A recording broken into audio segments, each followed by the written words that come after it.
কর্মব্যস্ততা থেকে একবার নিজেকে ছুটি দিতে পারলে যেন আর ফিরতেই মনে চায় না। ইচ্ছে হয় না আমরা আবার সেই আগের ব্যস্ততম দিনগুলোতে ফিরে যাই। কিন্তু ইচ্ছে না থাকা সত্ত্বেও আমাদের সকলকে জীবন ও জীবিকার তাগিদে নিজ নিজ কর্মে ফিরতেই হয়। কি তাই তো? আসসালামু আলাইকুম এভরিওয়ান, কী অবস্থা সকলের? আশা করি সকলেই খুব ভালো আছেন। আলহামদুলিল্লাহ, আপনাদের সকলের দোয়া ও শুভকামনায় আমিও খুব ভালো আছি। বরাবরের মতোই চলে আসলাম নতুন আরও একটা ভিডিও নিয়ে। যদিও এই ভিডিওটা এখনকার না, বেশ কয়েকদিন আগেকার করা, সময়ের অভাবে এডিট করা হয় নাই, এই জন্য আপলোডও দিতে পারি নাই। তবে হ্যাঁ, ছোট ছোট কয়েকটা ক্লিপস জাস্ট শেয়ার করছিলাম। পূর্ব প্রস্তুতি ছাড়াই সেদিন চলে গেছিলাম ৭ গম্বুজ মসজিদ দেখার জন্যে।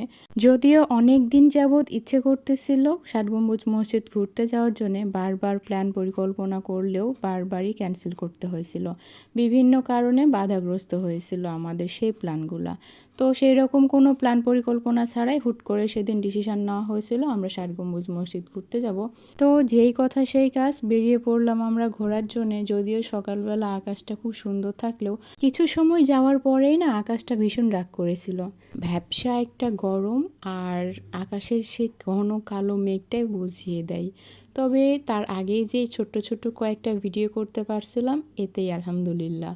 কিন্তু হ্যাঁ, এই জায়গায় আসার পর মানে ৭ গম্বুজ মসজিদের ঠিক পিছন দিকে যে পুকুর পাড়টা, সেইখানে আসার পর অনেকটা ভালো লাগছিল।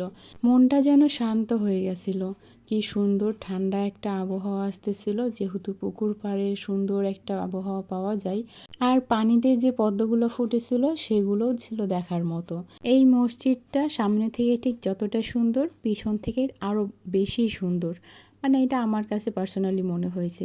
প্রচণ্ড গরমে যখন মানুষ ক্লান্ত হয়ে যাবে, পথচারীরা ঠিক তখন মসজিদের পিছন দিকে পুকুরের পাড়ে যদি বসে একটু কিছুক্ষণ সময় কাটানো যায়, তাহলে শরীরের যত ক্লান্তি আর মানসিক যত ক্লান্তি সবগুলো একসাথেই শেষ হয়ে যাবে।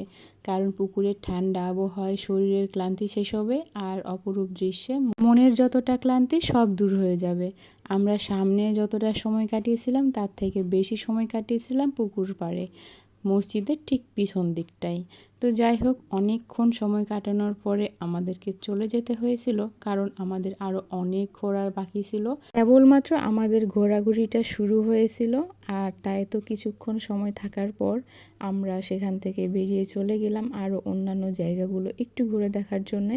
যদিও আমরা যখন বাসা থেকে বের হয়েছিলাম তখন আমাদের প্ল্যান করা হয়েছিল 2 দিনের।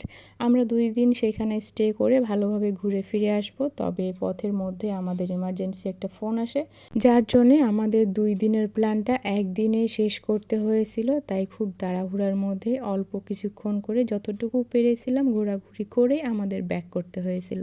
তো কি আর করার, যতটুকু পেরেছি ঘুরতে ততটুকুর জন্যই আলহামদুলিল্লাহ। দেখা হচ্ছে পরের নতুন কোনো ভিডিওতে। সেই পর্যন্ত সকলে খুব ভালো থাকবেন, আমার জন্য দোয়া রাখবেন।